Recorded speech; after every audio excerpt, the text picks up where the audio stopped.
Bonjour à tous, ici Madame Mera. Je vais donc vous faire ici un cours en live de la deuxième partie de notre chapitre sur la structure interne du globe terrestre, avec justement la deuxième partie, je n'avais pas remarqué, qui s'appelle la structure interne du globe terrestre, à savoir la structure plus profonde, puisque nous avons vu dans le grand 1 la notion de croûte et de manteau.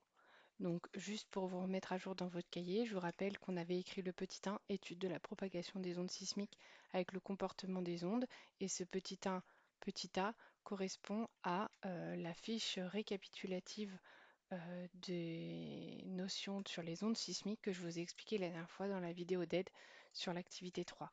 On avait fait 2 exercices d'application et c'est là que je vous avais fait différentes démonstrations sur le comportement des ondes. Donc ensuite, nous avons fait l'activité 3, donc c'est celle que je vous ai corrigée et qui vous permet d'identifier les différentes enveloppes constitutives du globe et leurs propriétés à partir des données sismiques. Donc à partir de ça, vous pouvez aboutir au schéma bilan que nous avons vu ensemble sur la structure du globe terrestre que vous avez pu faire à la fin de l'activité 3. Donc l'intégralité de ces informations nous sont apportées par l'étude des ondes sismiques. Donc ici, je vais rapidement vous récapituler ce qui a permis de mettre en évidence la structure interne du globe. Donc dans un premier temps, en fonction de la vitesse des ondes sismiques, sachant qu'elle est influencée par plusieurs facteurs, on peut mettre en évidence justement plusieurs caractéristiques de la structure interne du globe, à savoir la nature de la roche en lien avec sa densité. On a dit que plus le matériau était dense, plus la vitesse des ondes sismiques est élevée.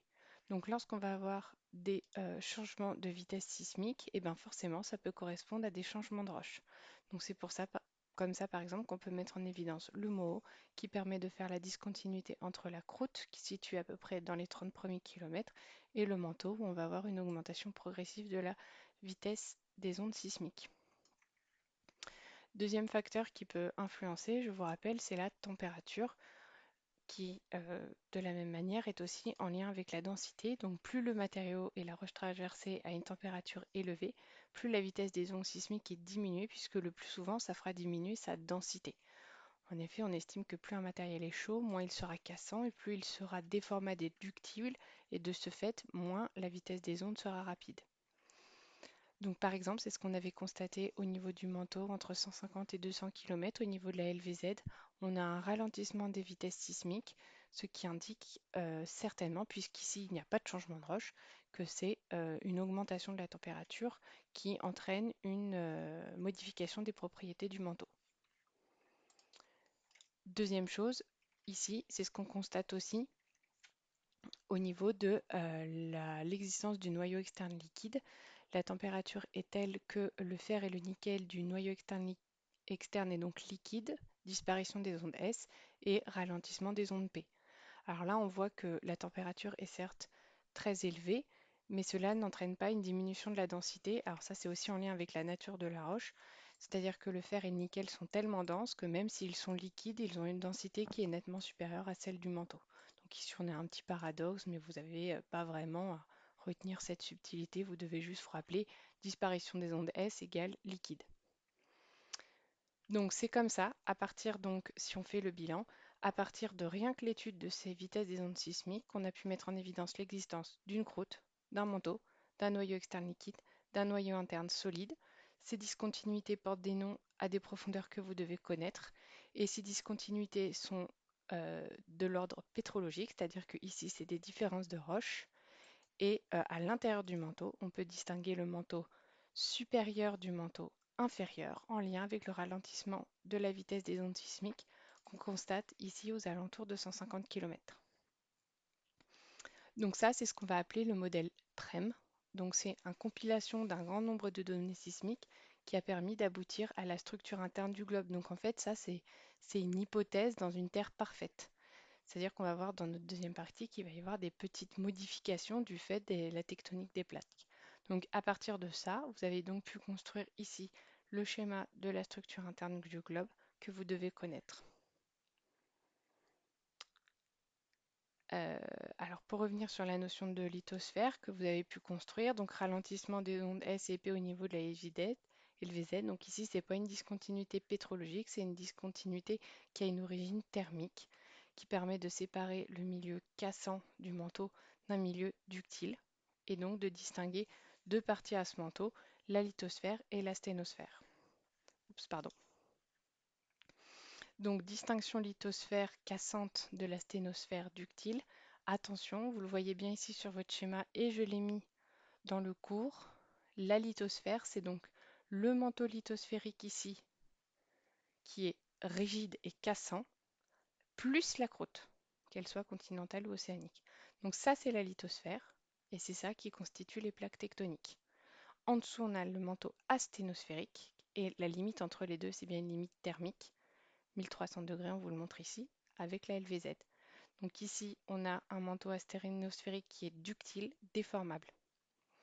Alors attention, ici on est dans le cadre où on a une croûte océanique ici et une croûte continentale qui repose sur un manteau lithosphérique, donc le manteau supérieur qui est en commun, mais vous le savez, il peut y avoir des plaques qui passent les unes par rapport aux autres. Et je vous mets ici un exemple. Vous avez ici la croûte océanique et le manteau supérieur, donc on a bien toute la lithosphère entière qui passe sous l'autre lithosphère ici dite continentale.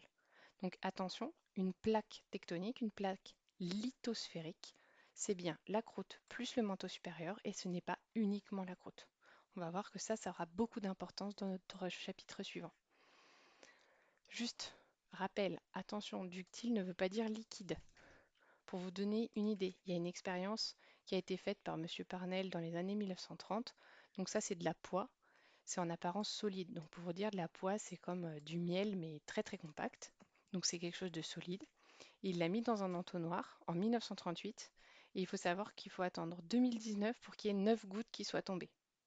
Donc ça vous montre bien que la poix, c'est quelque chose de solide, mais en même temps qui est déformable. Donc c'est pour ça qu'on va utiliser le mot ductile. Ça ne veut pas dire que c'est liquide, c'est comme du miel.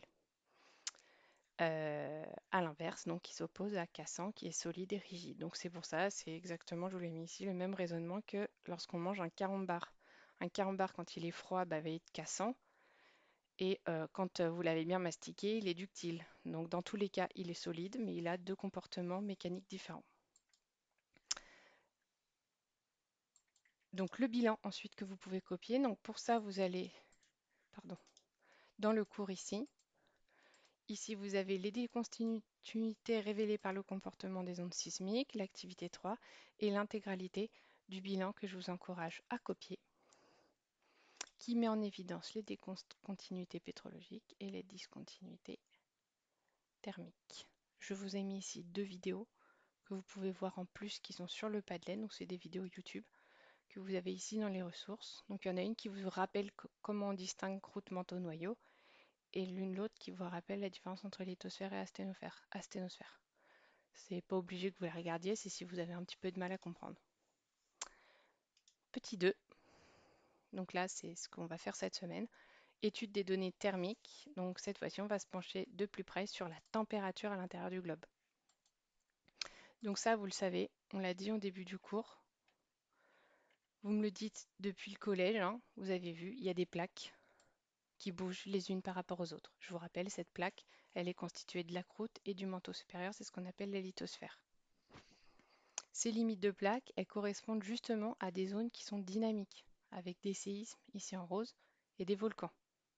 Séismes et volcans, tiens, ça correspond justement à des zones où on évacue de la chaleur. Donc par exemple ici, l'éruption du Piton de la Fournaise à La Réunion, ou encore ici, au niveau des États-Unis, les sources chaudes du parc de Yellowstone. Donc la Terre, elle est chaude et elle évacue de la chaleur. Donc ça, on le sait aussi qu'en profondeur, c'est de plus en plus chaud, rien qu'avec l'exemple des miniers. Donc à 1000 mètres de profondeur, donc 1 km, la température, elle atteint déjà les 40 degrés Celsius.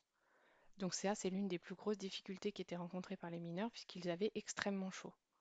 Donc ça, c'est quelque chose qu'on comprend bien. La Terre est chaude et elle évacue de la chaleur, exactement comme un radiateur. Elle évacue de la chaleur vers l'extérieur. Donc la question qu'on va se poser, c'est comment l'évacuation de la chaleur interne nous renseigne sur la dynamique du globe, puisqu'on va voir qu'il y a un lien entre le fait qu'elle se refroidisse et le fait qu'elle soit dynamique, c'est-à-dire qu'il y ait des plaques qui bougent.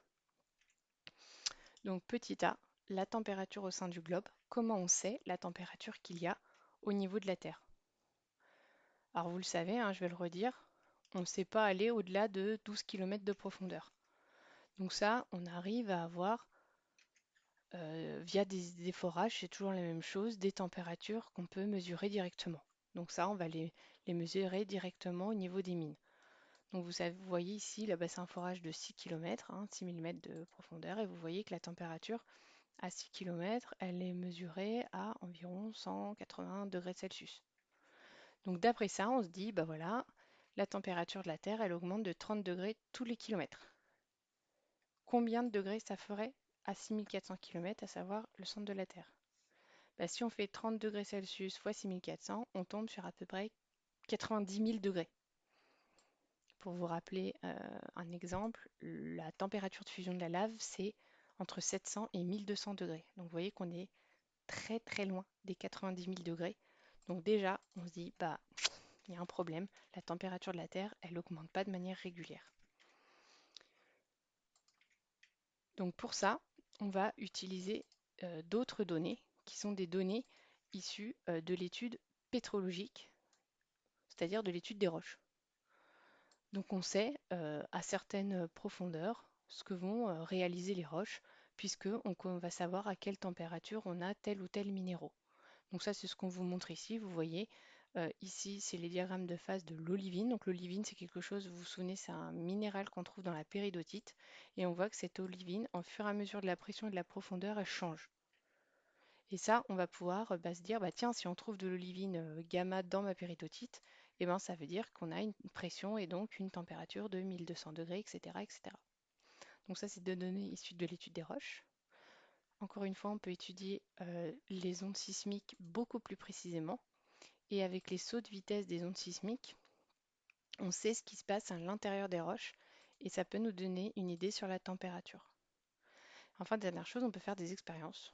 Donc par exemple, dans une enclume, donc quelque chose qui va appuyer très très fort avec deux diamants qui est le matériau le plus solide du monde, on peut faire exercer des pressions et des températures très importantes à des échantillons de roches et donc estimer, bah, pour avoir tel échantillon, il faut avoir telle température et donc c'est ce qui se passe à l'intérieur du globe. Donc, à la fin, on arrive à ça. Il est possible d'estimer le géotherme. Donc le géotherme, c'est l'augmentation de la température avec la profondeur. Et vous voyez que c'est pas une droite, c'est quelque chose qui va subir des accélérations. Donc vous voyez que par exemple ici dans la lithosphère, ça va très très vite de 0 à plus de 1000 degrés. Et puis ensuite, on est un peu moins rapide jusqu'au noyau externe liquide qui va augmenter brutalement, etc. Donc on distingue le géotherme, qui est la courbe de l'augmentation de température à l'intérieur de la Terre en fonction de la profondeur, du gradient géothermique, à savoir le taux d'augmentation, donc combien de degrés on a par kilomètre à telle portion. Donc là, vous pouvez écrire le bilan, à savoir comment est-ce qu'on sait la température à l'intérieur du globe. Donc c'est toujours la même chose. Vous le retrouvez ici, petit 2, qui vous récapitule comment est-ce qu'on sait la température à l'intérieur du globe, et ici, ce que c'est que le géotherme et le gradient géothermique. Suite à ça, vous pouvez passer à l'activité 4 qui est à faire pour vendredi. Expliquer pourquoi est-ce que justement ce gradient, c'est pas une droite, quelque chose qui augmente de manière linéaire jusqu'au centre de la Terre, mais quelque chose qui varie, qui n'augmente pas de la même manière en fonction de l'endroit où on se trouve. Donc pour ça, vous prenez l'énoncé de l'activité 4 qui vous montre de cette manière comment est-ce que de la chaleur peut être évacuée et donc du coup de pouvoir en déduire pourquoi est-ce que le gradient géothermique il n'est pas linéaire. Voilà, donc c'est le travail que vous devez me rendre pour vendredi. Vous avez ici 3 questions à faire dans la première partie et ensuite 3 questions ici dans la deuxième partie. Bon courage à tous, à bientôt.